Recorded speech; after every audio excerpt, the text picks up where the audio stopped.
Hello guys! For today's video, mag-unboxing po tayo ng air fryer. Ayan.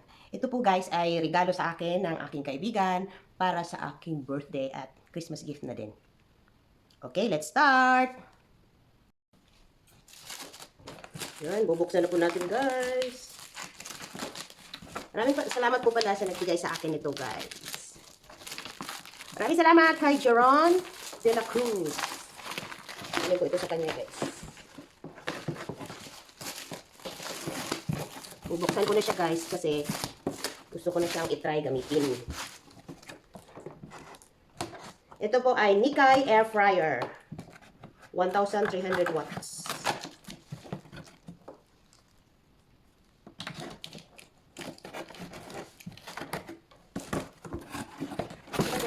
Ayan. Meron pa mga protective here. May manual. At saka nakabalot pa po siya. Isa pa siyang balot.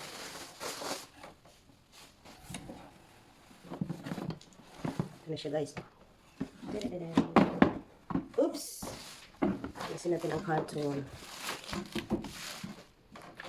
Oh! Ito na po siya guys. Ayan. Diba? Meron po siya dito. Hila-hila. Ano to guys? Hindi ako marunong maghila. Yun lang.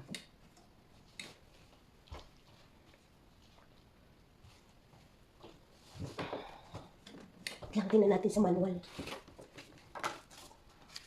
Basa sa manual. Yun lang. Kaiba ang sulat. Meron pala dito. Number 5. Up. Ano ko? Number 6.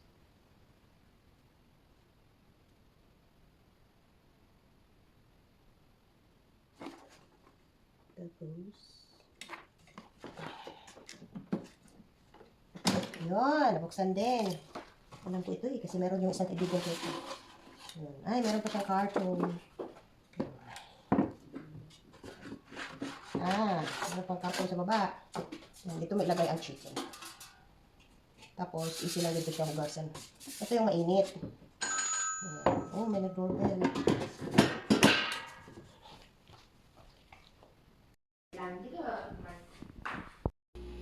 Meron ako dito guys na naka-marinated chicken. So, ilalagay ko na siya sa aking air fryer. Ang liit nga lang ng aking tong. Di ba?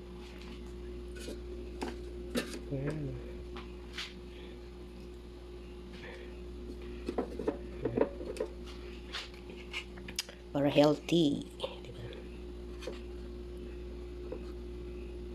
Okay. Sasarap guys.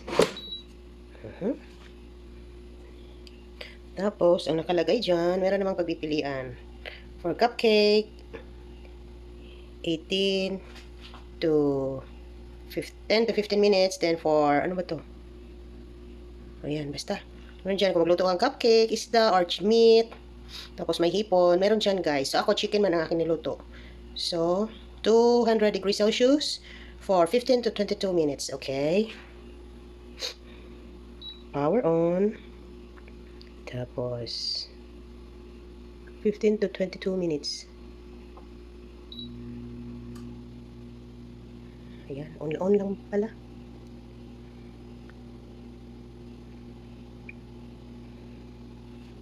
Okay.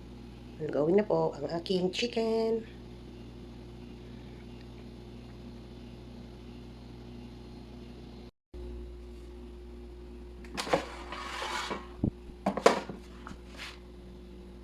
Meron siyang balik na rin guys.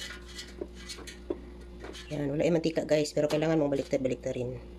Tsaka pwede mo siya i-on ulit. Diba? Wala kasi akong tong. Chicken breast yung pinili ko guys kasi for healthy. Char. Tapos, ibabalik ko po siya ulit. On. And start. Kasi hindi pa ako satisfied sa kanyang luto. So, binalik ko muna siya guys.